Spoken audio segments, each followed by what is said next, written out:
सुनिए, BCom semester 5 में honours को क्या पढ़ना है और जनरल को क्या पढ़ना है, पहले ये समझना जरूरी है। जनरल को सिर्फ और सिर्फ 3 ही सब्जेक्ट पढ़ना है।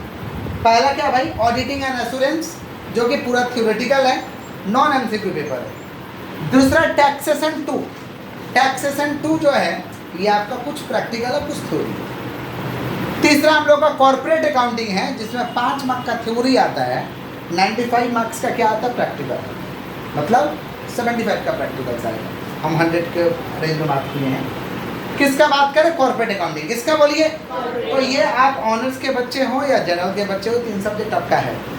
अगर आप ऑनर्स है तो एक आपको एक्स्ट्रा पढ़ना पड़ेगा। एक क्या मतलब, इसको अगर सब डिवाइड करेंगे तो 2 हो जाएगा, सब डिवाइड करेंगे तो 2 हो जाएगा। Economics 2 and advance business mathematics, economics 2 and advance business mathematics, माने मैथ भी आपको पढ़ना है और इकोनॉमिक्स भी पढ़ना है। समझ गए क्या बोले कि नहीं समझे, क्लियर है। किसका बात कर रहे हैं हम लोग, ऑनर्स का। तो ऑनर्स में कितना सब्जेक्ट हो गया टोटल, 5। चला तो 4, वो कितना है 5, क्योंकि इकोनॉमिक्स भी और मैथ भी है, इकोनॉमिक्स भी और। अगर जनरल के बच्चे हैं तो आपका 3 ही सब्जेक्ट है। क्या क्या है, auditing and assurance. Auditing and पूरा आपको याद करवा दिया जाएगा, कोई दिक्कत नहीं होगा, इजीली आप एग्जाम में जाके लिख पाएंगे। समझ रहे हैं क्या बोल रहे हैं। फिर क्या, टैक्सेशन 2, ये भी बहुत ही इजी सब्जेक्ट है, समझ पा रहे हैं, ज़्यादा थ्योरी बेस है। और फिर क्या, कॉर्पोरेट अकाउंटिंग है, कॉर्पोरेट अकाउंटिंग भी इजी है। समझ गया क्या बोले, हार्ड कुछ भी नहीं है, चैप्टर ज़्यादा है। समझ गया क्या बोले। हाँ आइए टॉपिक पे आते हैं। कॉर्पोरेट अकाउंटिंग में टोटल हम लोगों को कितने चैप्टर पढ़ना है, 11 चैप्टर। कॉर्पोरेट अकाउंटिंग में टोटल हम लोग को 11 चैप्टर पढ़ना है। पहला क्या भाई, कंपनी इंट्रोडक्शन, ये थ्योरेटिकल चैप्टर, 5 मार्क का थ्योरी यहीं से आता है। फिर क्या, accounting for shares, accounting for debenture, ये 3 चैप्टर मिला के 20 मार्क का कवरेज है। कितना मार्क का कवरेज है, 20 मार्क्स।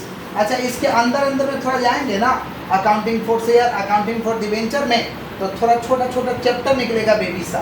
समझ पा रहे, जैसे ईसॉप एक तो चैप्टर अंदर में आ जाएगा इसमें, एम्प्लॉय स्टॉक ऑप्शन प्लान एक आ जाएगा आपका, सब डिवाइड अंदर जाइएगा ना, तो एक तो आ जाएगा आपका राइट शेयर, फिर आ जाएगा आपका अंडर राइटिंग, और एक आ जाएगा बोनस शेयर। ये 20 मार्क्स के कवरेज में है। समझ पा रहे हैं क्या बोल रहे हैं। तो 20 मार्क्स के अंदर ये टॉपिक है। समझ गया क्या बोल। तो क्या क्या आ जाएगा, right share, ESOP, underwriting, bonus है। अभी 4 को जोड़ दो तो 11 4 कितना हो जाएगा,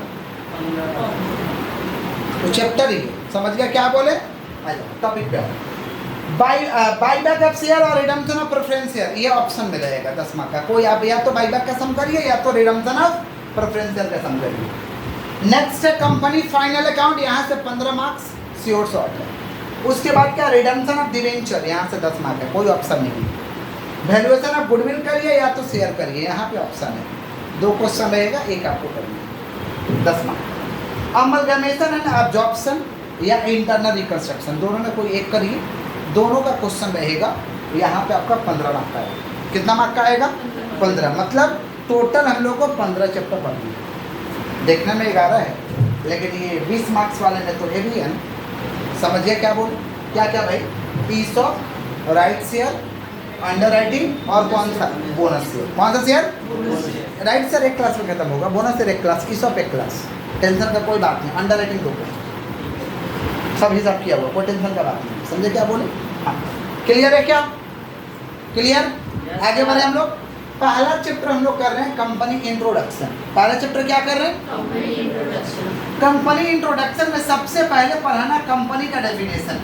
तो कंपनी का डेफिनेशन क्या है भाई, कंपनी का डेफिनेशन कंपनी लॉ ने दिया है एकदम सुंदर सा, कि company means company, company means बोला, कंपनी माने क्या, company which is registered under this act और previous company act, under this act और प्रीवियस कंपनी एक्ट। बोला कंपनी मतलब वही कंपनी जो या तो इस एक्ट में रजिस्टर्ड हुआ है या तो पिछला कोई भी कंपनी एक्ट में रजिस्टर्ड हुआ है। समझ पा रहे हैं क्या। इस एक्ट का नाम क्या है, कंपनी एक्ट 2013, कंपनी एक्ट 2013। और इसके पहले वाला एक्ट का क्या नाम है, कंपनी एक्ट 1956। उससे भी पहले बहुत सारा एक्ट था, कंपनी एक्ट 1913, 1863। समझे क्या बोले कि नहीं समझे।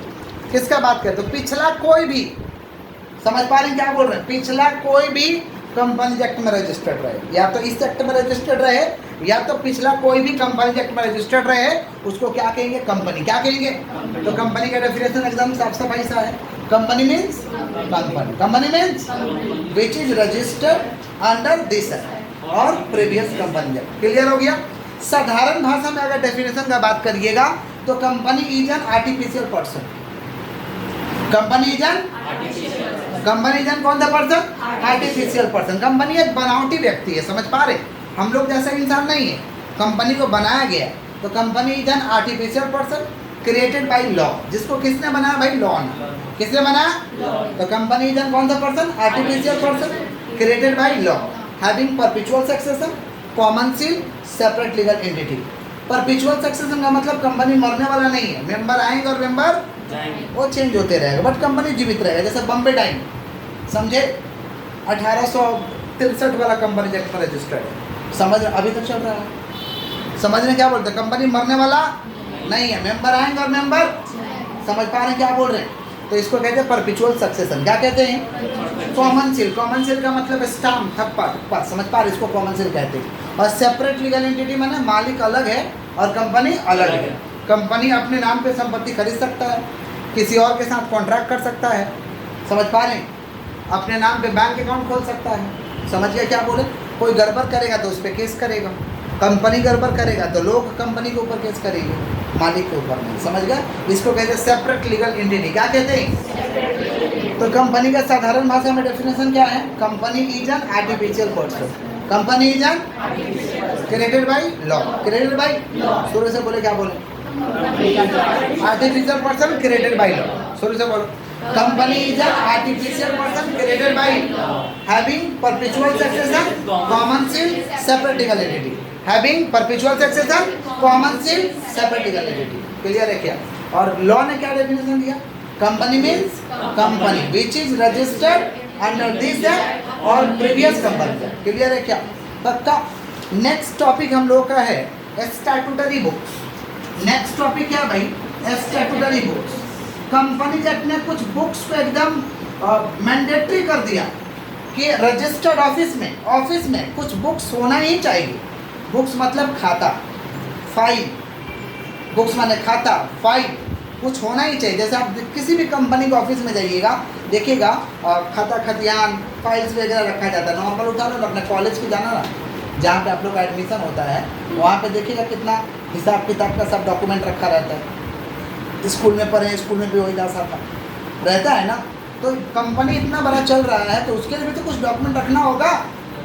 तो कंपनी लॉ ने साफ साफ लिखा कि कौन कौन से रजिस्टर्ड तो उनको मेंटेन करके रखना होगा अपने ऑफिस में, ताकि शेयर होल्डर का हित का बचाव किया जा सके। समझ पा रहे क्या बोल रहे हैं? क्लियर है क्या? इसलिए कंपनी लॉ ने स्पेसिफाइड किया, जिसका नाम क्या है? Statutory books. बोलो क्या बोले हैं? समझ रहे हैं क्या बोल रहे कि नहीं समझ पा रहे? क्या क्या चीज़ का रजिस्टर्ड बनाना पड़ेगा? रजिस्टर बनाना पड़ेगा, register of fix deposit. Register of fix deposit, कहीं पे पैसा क्यों तो उसका रजिस्टर बनाओ। रजिस्टर ऑफ चार्जेज, अगर तुम्हारा कंपनी के एसेट के ऊपर गिरवी है तो कौन कौन एसेट पे गिरवी है उसका आप रजिस्टर बनाइए। Register of charge, register of member, कौन कौन से तुम्हारे यहाँ मेंबर है, कौन कौन से तुम्हारे यहाँ मालिक है, उसका रजिस्टर बनाओ। Register of member. तो किसका किसका रजिस्टर बोले हैं भाई? Register of fix deposit, register of charges, register of fix deposit, register of और क्या बोले? Register of member, register of investment, कहाँ कहाँ पैसा लगाए हो, कहाँ कहाँ पैसा, उसका रजिस्टर बना। रजिस्टर ऑफ इन्वेस्टमेंट, बोलो क्या बोले? Register of investment. समझ पा रहे हैं क्या बोल रहे हैं कि नहीं समझ पा रहे? क्लियर है यहाँ तक? आगे बढ़े। Register of director, register of director लोग का रजिस्टर बनाइए, लिखवाएंगे बेटा, छोड़ दीजिए। Register of director, register of director लोग का रजिस्टर बनाइए। रजिस्टर ऑफ KMP, की मैनेजरियल पर्सनल, की मैनेजरियल, आपके यहाँ जो की मैनेजरियल मतलब मेन जो लोग हैं आपके ऑर्गेनाइजेशन में, उसका रजिस्टर बनाइए। समझ रहे? इसको हम क्या कहते हैं भाई? Statutory books. क्या लिखेंगे? समझ गए? तो क्या लिखेंगे? The term statutory books include the following. The term statutory books include the following. The term statutory books include the, अब जितना रजिस्टर बोले उसका नाम लिख देना। Register of fix deposit, register of charges, register of member, register of investment, register of director, register of की managerial personnel, register of की managerial personnel. समझ पा रहे क्या बोले कि नहीं समझ पा रहे? मिनट्स बुक, मिनट्स बुक दो, मिनट्स बुक किसका किसका हो सकता है? मिनट्स क्या होता है? मिनट्स बुक का मतलब होता है जो मीटिंग चल रहा है उसका समराइज मैनर में हम लोग रिकॉर्डिंग करते हैं कि इस मीटिंग में ये डिसीजन लिया गया था, इसको हम मिनट्स कहते हैं। क्या कहते हैं हम लोग? तो बनाइए मिनट्स बुक, बनाइए मिनट्स बुक कंटेनिंग, समझ पा रहे हैं? Meeting proceeding of general meeting, माना जनरल मीटिंग का मिनट्स बुक लाइए, जनरल मीटिंग का मिनट्स बुक बना के रखिए। बोर्ड मीटिंग, जो बोर्ड मीटिंग आपके यहाँ हुआ है, जिस मीटिंग में डायरेक्टर लोग फैसला लेता है उसको बोर्ड मीटिंग कहते हैं, और जिस मीटिंग में शेयर होल्डर फैसला लेता है उसको क्या कहते हैं? General meeting. तो जनरल मीटिंग का मिनट्स बुक रखिए, बोर्ड मीटिंग का मिनट्स बुक रखिए, ये सारे के सारे क्या है? स्टैट्यूटरी। क्लियर है क्या? तो फटाफट से नाम लिख देना है। क्या क्या नाम है भाई? Register of charges, register of fix deposit, register of member, register of investment, register of director, register of की मैनेजरियल पर्सनल, और minutes book of general meeting, minutes book of board meeting, minutes book of general meeting जिसमें लिखा रहेगा क्या क्या हुआ है। और मिनट्स बुक ऑफ कौन सा? Board meeting. हमारे बच्चे नॉर्मल है। नेक्स्ट हम लोग का टॉपिक है प्रॉपर बुक्स ऑफ अकाउंट या maintenance of books of account. Maintenance of books of account, क्या बोलो? Maintenance of books of account, जोर से बोलिए। Books of account, maintenance of books of. कौन रेस्पॉन्सिबल है बुक्स ऑफ अकाउंट बनाने के लिए? डायरेक्टर। कौन रेस्पॉन्सिबल है भाई? डायरेक्टर रेस्पॉन्सिबल है बुक्स ऑफ अकाउंट को बनाने के लिए, या मैनेजर रेस्पॉन्सिबल है? डायरेक्टर रिस्पॉन्सिबल है या कौन रिस्पॉन्सिबल है? या अदर ऑफिसर और एम्प्लॉय जिसको जिम्मेवारी दिए थे कि तुम books of account banana, other officer और एम्प्लॉय, अदर ऑफिसर और, समझ पा रहे हैं क्या बोल रहे हैं? ये लोग जिम्मेवार हैं क्या बनाने के लिए? Books of account. Books of account में क्या क्या आता है सुन लो ध्यान से। बुक्स ऑफ अकाउंट में आएगा all asset and liability, all asset and जितना एसेट था, जितना का जितना लायबिलिटी वो आएगा, ऑल एसेट एंड लायबिलिटी। दूसरा आएगा all sales and purchase of goods and services of the company, company ने जितना वस्तु और सेवा को बेचा है, खरीदा है, उसको रिकॉर्ड करेंगे। तो पहला क्या बोले हैं? All assets and liabilities of the company, company के पास जितना एसेट है, जितना लायबिलिटी है, वो लिखाएगा कहाँ पे? बुक्स ऑफ अकाउंट में। कहाँ पे लिखाएगा? All sale and purchase of goods and services of the company, goods and services का जितना भी सेल और परचेज हुआ है उसका रिकॉर्डिंग किया जाएगा। समझ पा रहे क्या बोल रहे हैं कि नहीं समझ पा रहे? Item of cost according to section 148, item of cost मतलब कुछ अगर आप कॉस्ट का आइटम है खर्च किए हो जो सेक्शन 148 के तहत आता है। समझ पा रहे हैं क्या बोल रहे हैं? सेक्शन 148 कंपनी का एक सेक्शन है जिसमें कॉस्ट अकाउंट को लेकर के सब आपको लिखा गया। समझ पा रहे? तो item of cost, item of उसको लिखेंगे maintenance of books of account में। तो maintenance of books of account में क्या क्या आएगा बताओ? All assets and liability, all assets and liability, पर क्या? All purchase and sales of goods and services by the company, item of cost, item of, और एक और चीज आएगा all sum of money received and expended by a company. समझ पा रहे? माने कितना पैसा रिसीव हुआ और कितना कंपनी ने खर्च किया, कितना रिसीव हुआ, कितना खर्चा किया। समझ पा रहे क्या बोल रहे हैं? जो कि रिलेशन रखता है रिसिप्ट और पेमेंट के कॉलम से। रिसिप्ट और कौन सा कॉलम से? पेमेंट। माने रिसिप्ट एंड एक्सपेंडिचर, माने कितना रिसिप्ट हुआ पैसा और कितना एक्सपेंडिचर हुआ, इसको भी लिखना है। ये सारे के सारे चीज़ कहाँ आएगा? Maintenance of books of account. तो maintenance of books of account में क्या क्या आएगा? All asset and liability, all purchase and sales of goods and services, item of cost, item of, और क्या? All amount of money receipt and expended, receipt and माने कितना पैसा आया और कितना पैसा गया, कितना पैसा आया और कितना पैसा, ये सारे के सारे कहाँ लिखेंगे भाई?